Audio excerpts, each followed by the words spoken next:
Well, we're in 1 Corinthians chapter 11 in our series, first letter of Paul to the Corinthian church. And today's lesson is going to be out of chapter 11.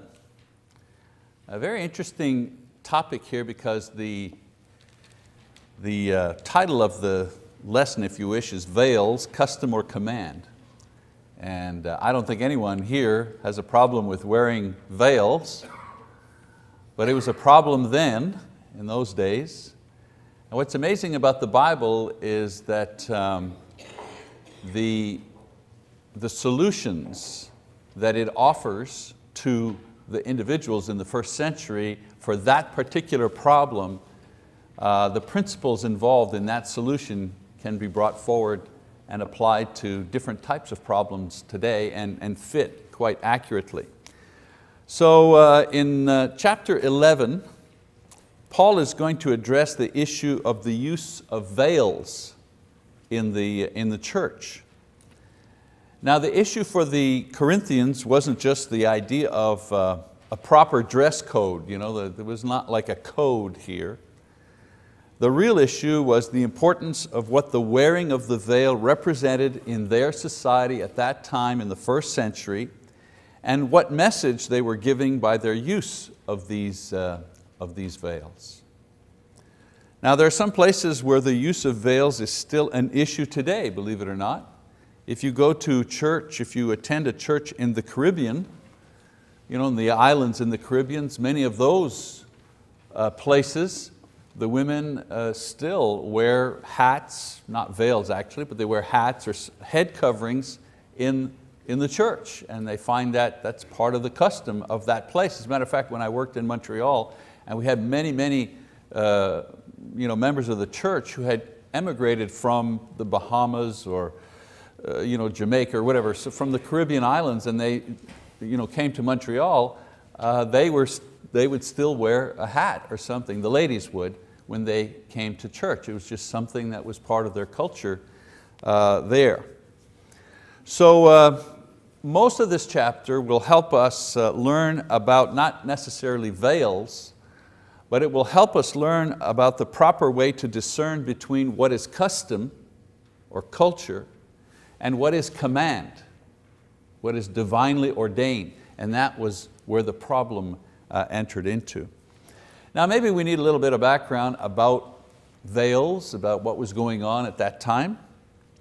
In those times there were a variety of customs regarding head coverings. The Jewish women, they wore head coverings. Jewish men did not wear head covering. Roman men, they did when they were worshiping their pagan gods. Roman men wore head covering. And Greek men, when they were worshiping their gods, they didn't. So there were a variety of customs that existed at that time concerning head coverings and religious worship. So we know that many of these various customs are brought into the church because the church at Corinth was made up not only of Jews, but it had Romans, it had Greeks, it had different cultures coming into that congregation, and they were bringing their customs with them. So because of this, the question of what is proper arises in this. Should we, shouldn't we? Who should wear, who shouldn't wear, and should we impose it or not? This question became an issue in the church at Corinth.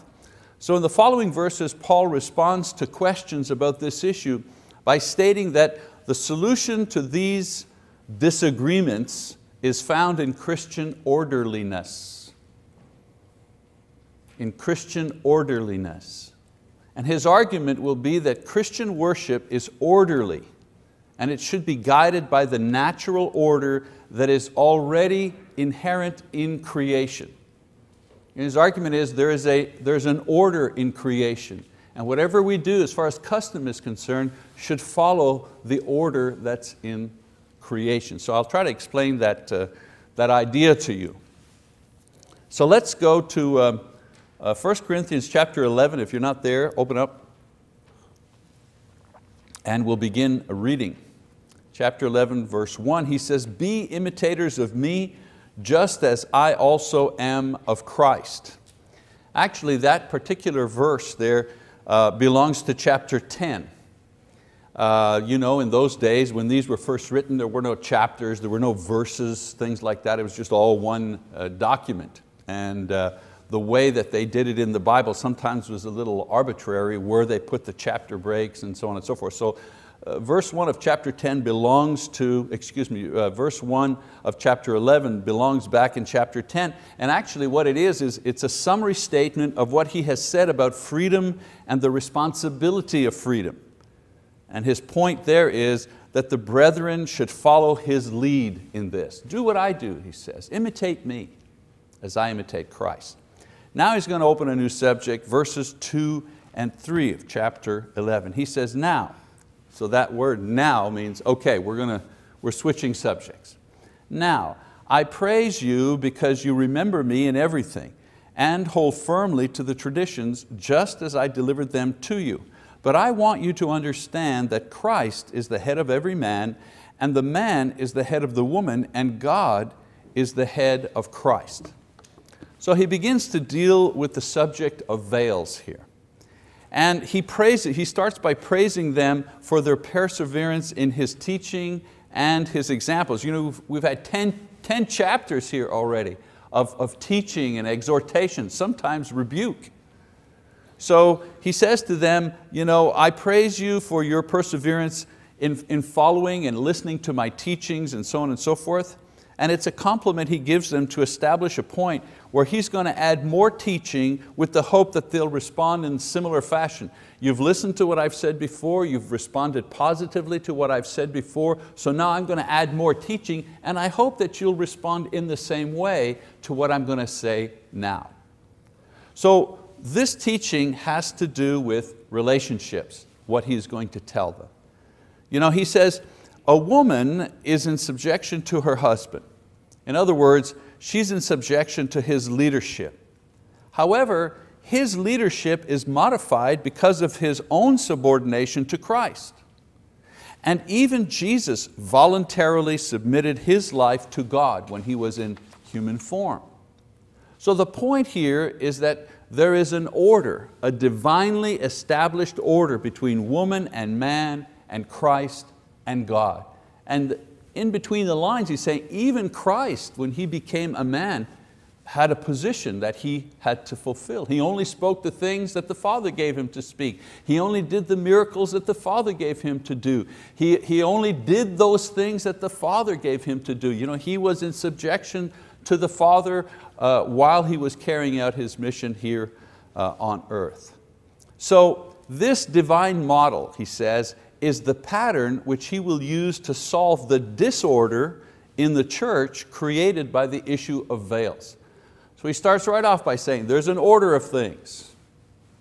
God and Christ and man and woman, and each is related to each other in a certain order that has been divinely appointed by God.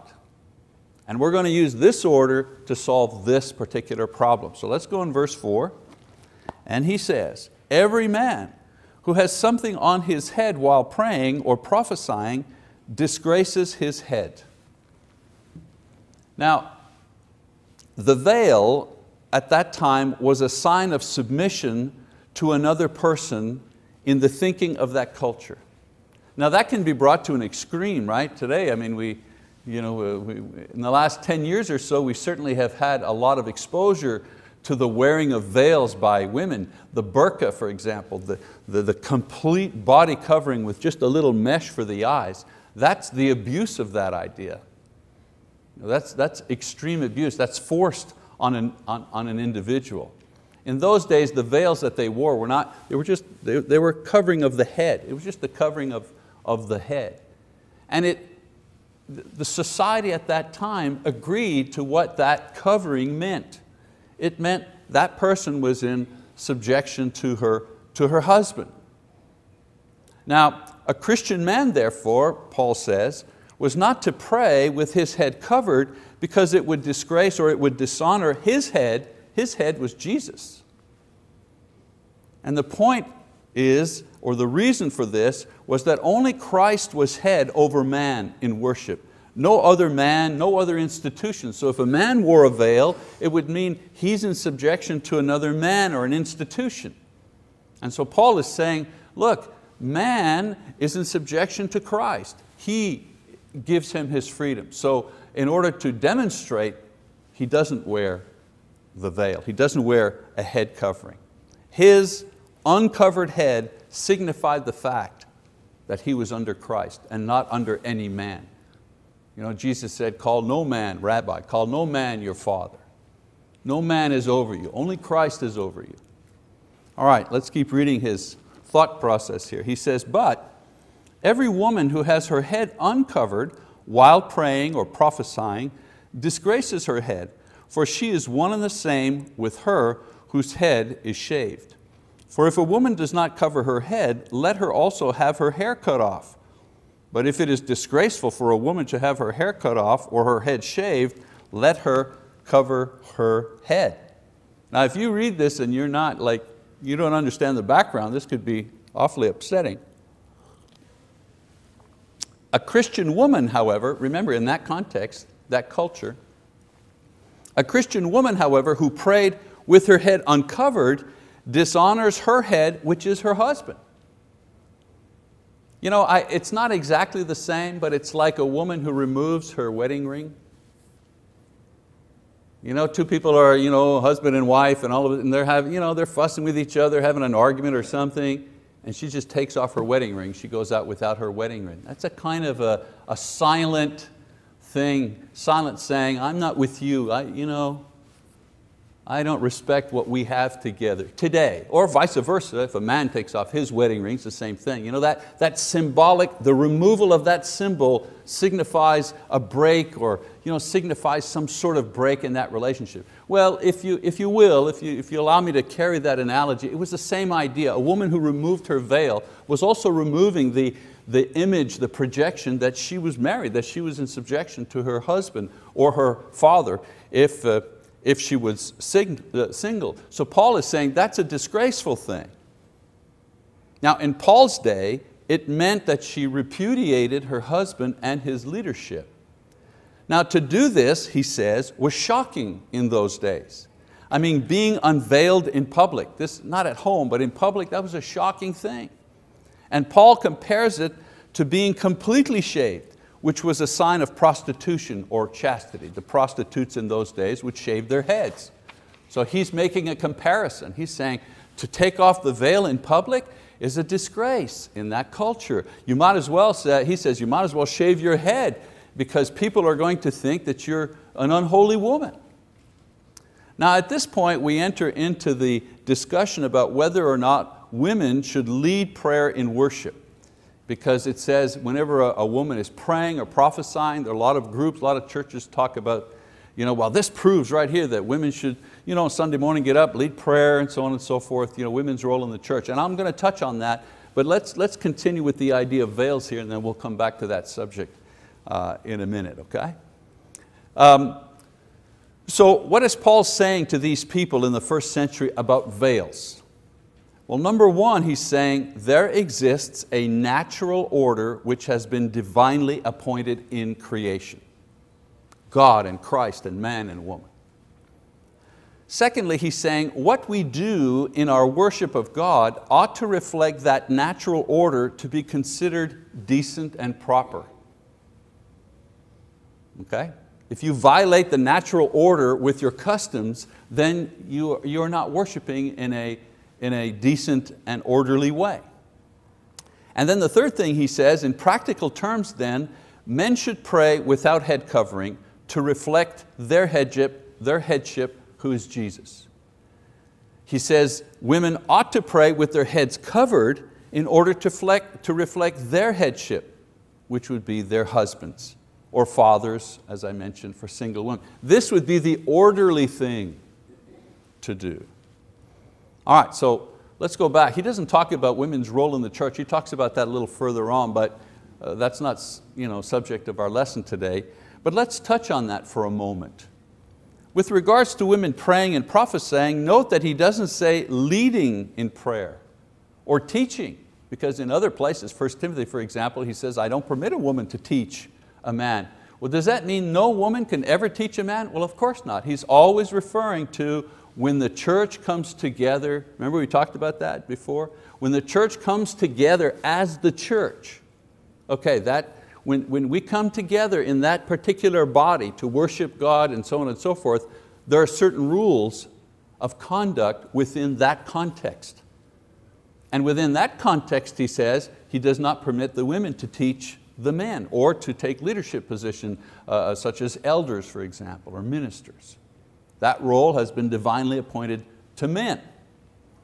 Now, the instructions for public worship will only begin later on in this chapter, and that's not something I'm going to deal with, but we have to touch on it here when we talk about veils. At this point, it's whenever it is proper for a woman to prophesy and pray. Well, when is it proper? Well, women are not restricted from prophesying or prayer except in the public assembly. And here he's not talking about the public assembly. At this point, it's whenever it's proper for a woman to prophesy and pray. And 1 Corinthians 14, 34, 36 clarifies that this would not be in public assemblies. So Paul is talking about other occasions where women were to pray and prophesy. And when they were to do this, they were to wear the head covering. Now in the mixed public assembly, their silence was their sign of submission while the men prayed and prophesied.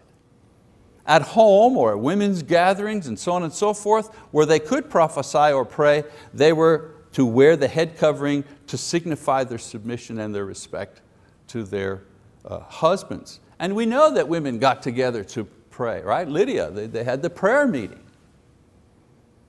So the point was not about veils. It was about how one did things in order to convey an attitude of respect and submission to God. Remember, this is not man's invention. Man didn't invent this. Some people think males, invented the order and the process that we use within the church. Men didn't invent that, God invented that. And all of us, men and women, have to submit to what God has written and given us instructions. All right, so now we have to answer the question, why? What's the divine reasoning behind this? Now that he's explained what they should do and why, he goes on to give the divine reasoning behind his teaching. So we continue in verse 7. He says, for a man ought not to have his head covered, since he is the image and glory of God. But the woman is the glory of man. For man does not originate from woman, but woman from man. For indeed man was not created for the woman's sake, but woman for the man's sake. Therefore the woman ought to have a symbol of authority on her head because of the angels. It'd be a hard passage to read if I was at Columbia University or Harvard or any Northeastern School of Theology. I don't want to knock them too much, but that would be a hard passage to read, because many, quote, modern scholars, they don't accept that this is inspired. They're saying, well, Paul is just talking based on his own cultural bias. I'm telling you, if we start picking what's inspired and what's not, we're going to run into a lot of trouble here. The Bible says we shouldn't go beyond what is written. But everything that is written, every scripture is inspired by God. 2 Timothy 3:16, right? So if every scripture is inspired by God, that includes 1 Corinthians. So he says, man's glory is that he is created first, and to pray uncovered is to reflect that glory. Did man invent that idea that men were created first? No. As much as they'd like to boast in the idea, boy, we were first, Then of course the old joke, but God waited, he saved the best for last, so He created woman last. So human beings didn't invent that. You go to Genesis, that's what it says. So Paul considers Genesis inspired, and he said, okay, man was created first. That's his glory. Glory given to him, not taken by him, it's given to him. And praying without his head covered is a way to express that glory. Now both man and woman are created equally in the image of God. It's not one better than. But man's glory is that he was created first. Woman's glory is that the human race continues through her. That's her glory. To recognize this glory is to recognize God and what God has done, not what man has done. Again, men didn't create themselves. So when Paul is saying it's man's glory, he's not talking about the idea that, boastful glory, boastful pride, look at me. He's saying this glory was given to man, period, by God. He didn't do anything to deserve it, he didn't earn it. God created him first, period, that's history. Now, women praying uncovered are suggesting that they should be in man's place. That's the symbolism. If they remove the veil, they're saying, well, I should be in man's place. And that's disorderly according to the natural divine order. And he says this is shameful because it repudiates God's order, and in that culture also repudiates her husband's position. Now, a woman should recognize her place in creation. Again, that's a terrible thing. Wow, they should mind their place. This is not the point. Women, he says, should recognize the place that God has given them in creation and reflect her belief and acceptance of this. The veil was the symbol of that at that time. The key is that Paul recognized that it was a cultural symbol of the day. The veil was not something that God ordered. It just happened to be a cultural symbol that accurately reflected the divine order. So to shock society or to shame her husband by refusing the veil would also offend the angels, he says, who are themselves respectful of God's order and witnesses of men's affairs. So let's keep going to see what further things that he says. In verse 11 he says, however, in the Lord neither is woman independent of man, nor is man independent of woman. For as the woman originates from the man, so also the man has his birth through the woman, and all things originate from God. So there's glory from each. He reminds them that man's authority does not mean independence. He says we are united biologically and are submitted to one another spiritually. This order is not meant to create dominance or competition. Sin does that. Pride, selfishness, power, hungry for power or control, that's sin. Sin creates friction because of these God-given roles, but God didn't give them for that purpose. This order is meant to create mutual dependence and glory to God in reflecting His divine order. If it was the other way around, if God said, women are to teach, this sex is to teach and provide leadership, so on and so forth, and men are to be in, well then that's what we'd have to do. Why? Because that's what God said. So he goes on to teach in verse 13, judge for yourselves, is it proper for a woman to pray to God with head uncovered? Does not even nature itself teach you that if a man has long hair, it is a dishonor to him? But if a woman has long hair, it is a glory to her, for her hair is given to her for a covering. So here Paul uses an example from nature to underscore his point. Some things, he says, not all, but some things are suggested by the creation, by nature. And he says, for example, long hair on a man is unnatural, but considered proper and beautiful on a woman. Natural because a woman's hair will grow longer than a man's hair in normal. Of course there are exceptions to every rule, but in all things being equal, if a woman lets her hair grow long, it'll usually grow longer than if a man lets his hair grow. And social custom supports and promotes this natural phenomena. What did men or young men try to do back in the 60s and 70s as an act of rebellion? Well, grow the hair long. They knew, boy, that would, I grew up during, well, a lot of us grew up during those times. We couldn't do it anymore. I couldn't do that as an act of rebellion. It would be awfully thin, it wouldn't get very long if I did it. But growing our hair long, boy, that was showing the previous generation that we were rebelling against them. And Paul is saying that's sure. Long hair on men has always been out of the ordinary. Even the Jews who did it because of a vow, not because of style. Samson did it, but why? Because he took a vow. So the point is, any social custom such as the veil, which accentuates an idea suggested by nature, must be proper. Must be proper. That's why I go back to the burqa.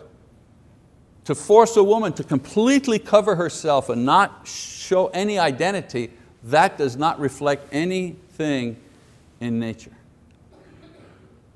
That doesn't reflect anything in the divine order. That's a man-made rule, and it's made in order to subjugate women. And that's wrong. So, social customs are okay, Paul says, if they reflect accurately what is natural, what is already in the divine order. So verse 16, he closes out this idea. He says, but if one is inclined to be contentious, we have no other practice, nor have the churches of God. So all the churches at that time were following this custom and the reasoning behind it. All the churches at that time, the women wore veils when praying or prophesying, and the men did not. In other words, they didn't cover their heads. Okay, so Paul says that they must respect customs that reflect divine truth and order. The problem for us today is, what do we do when customs change, especially when we're caught in the middle of that change? Some churches, even today, have female members wear head coverings because they feel that the instructions in this passage are binding for all time. When I said in the Caribbean churches, a lot of them teach that this is the way it's got to be all the time. Most do not, because they believe that the teaching here is about custom, not command. So here are a few ideas on this passage that will help us when we have to discern between what is cultural and what is divine. What is custom, what is command. Number one, customs change, commands never change. In the case of the Corinthians, it was custom to wear the veil in order to show submission and respect. That was the custom. This was not invented by the apostles, it was not commanded. You go in the Bible, try to find anywhere where God says, women, you have to wear veils. You won't find it. No suggestion of it. It was already a custom that existed in many societies when the New Testament was written. So this custom was not in itself an eternal truth, it merely reflected an eternal truth in regards to the relationship of men and women before God. Okay, so since the custom accurately reflected the divine truth, Paul commanded them not to change or to rebel against the custom for fear of creating a bad witness. Now we know that with time this custom changed as societies changed, and it no longer reflects the eternal truth in our culture. I'll give you another example, the holy kiss. Greet each other with a holy kiss, Romans. Well, in those days, the men kissed the men and the women kissed the women. The men never kissed the women, not in that culture. Of course, today, do we use the holy kiss? The men don't kiss the men here, right? I don't think so. Anybody? No, okay, never mind. The men don't kiss the men, but we hug, don't we? We hug or we shake hands. In our culture, isn't that the greeting of fellowship? I shake your hand, come here, give me a hug. Men will hug men, women will hug women, men will hug women, all around. That's our custom, to reflect this idea of fellowship and love. So the command, how about foot washing? To demonstrate hospitality. Do we do that anymore? Well, it's not necessary. People have shoes today. It's not like they walk for miles in their sandals. We have other ways to demonstrate hospitality. So the custom changes, the command remains. So We need to focus on ways to make sure we're keeping the command and not perpetuating meaningless customs, and that we don't violate the commands with customs that reflect disobedience. I could go on here. The command is we should sing during public worship, a cappella worship, right? But so many people feel, oh, that's so old-fashioned. We got to be modern. We got to be modern. Let's bring in a band. Wouldn't it be great if we had a band up there and a choir? And probably musically, well, that might be more entertaining. But the problem is that music in worship, that's a command. It's not subject to custom. It doesn't matter if it's not in style, 4-part. It doesn't matter. I'll give you another example or another idea to remember when we're trying to discern between custom and command. Customs change slowly. I think the problem in Corinth is that these Christian women knew that they really didn't need the veil to be submissive. That's an attitude of the heart, isn't it? And it still is an attitude of the heart, isn't it? They wanted to run too far ahead of custom, and in so doing they were creating offense. We have the same problem today. 100 years ago, 1920, or in the 1800s, 1890, in the Church of Christ, a woman who wore pants. Okay, go to a Church of Christ in 1890, any of you sisters here, wearing pants, wearing jeans. That would have been offensive. There would have been a hue and cry. Oh, she wore men's pants to church. It was terrible. 100 years ago. Today, customs have changed, haven't they? And we don't see either of these things as daring. A woman comes to church wearing pants. We don't see that as offensive, daring, cutting edge, immodest. Yeah, it's keeping warm is what it is. But you understand what I'm saying? Customs change. So these customs change slowly. And I believe that it is not the role of Christians to be on the leading edge of these kind of changes, but rather to adapt to them when they cause neither sensation or offense. We mustn't be too far ahead so that people are offended by our freedom, and not too far behind either. Somewhere in the middle there is a good spot to be. We don't cause offense to anyone. Of course, we should be leaders when it comes to doing what is right, opposing injustice, and so on and so forth. But when it comes to custom, I believe Paul teaches that we should go at the pace that does not offend. This requires some in the church to have patience with the slow pace of change at times, and others to be tolerant when things don't remain as they were 50 years ago. It's always the problem. There's some that say, well, we don't do that anymore. Well, the church is going to hell in a handbasket, because of I don't know what. I remember when my kids were younger, when my kids were teenagers, the big thing was hair coloring.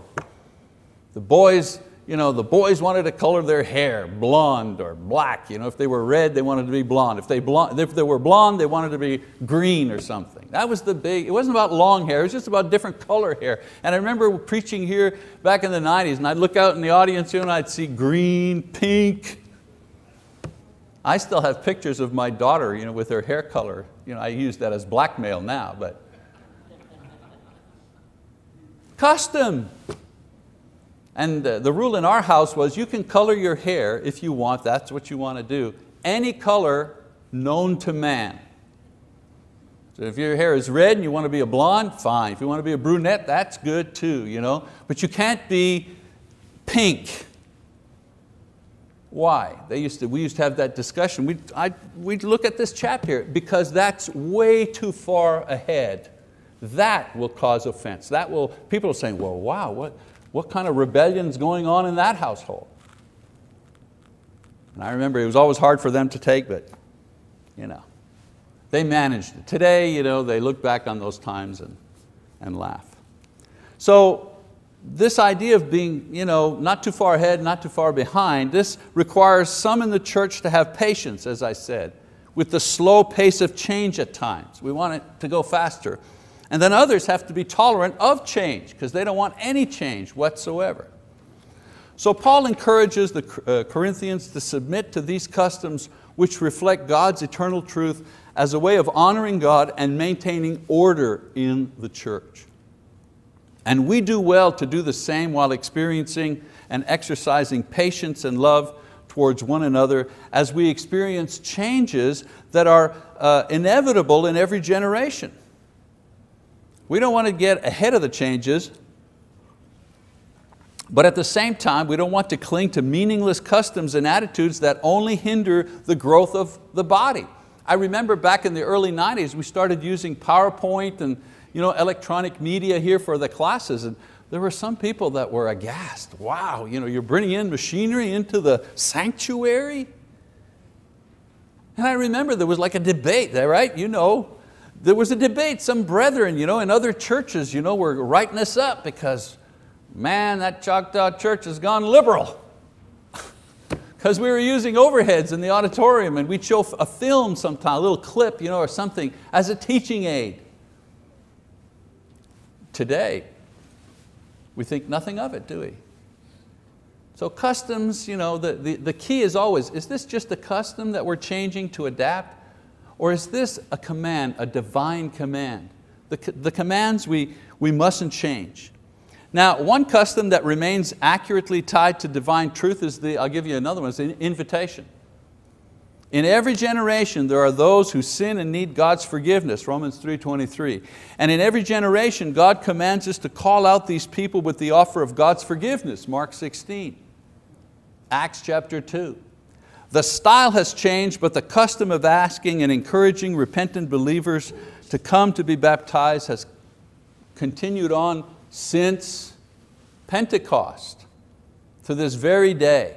And this morning, not now, but after Marty's lesson, for example, no matter what he's preaching on, no matter where he goes, eventually he'll get to the point to ask people, is there someone here that needs to be baptized? Is there someone here that needs to repent and come forward? He's wearing a microphone. He could put up a slide up there to demonstrate what he's asking. The custom of that changes, but the eternal truth of that we need to call men to come to Christ remains. And it remains to this day, and it'll continue until Jesus returns. So let's remember, right? How do we discern? Is it custom? Is it command? All right, well that's our class. I heard the bell. We're dismissed for this morning. Thank you for your attention. And as is our custom, we'll gather in the foyer and talk and visit and enjoy ourselves.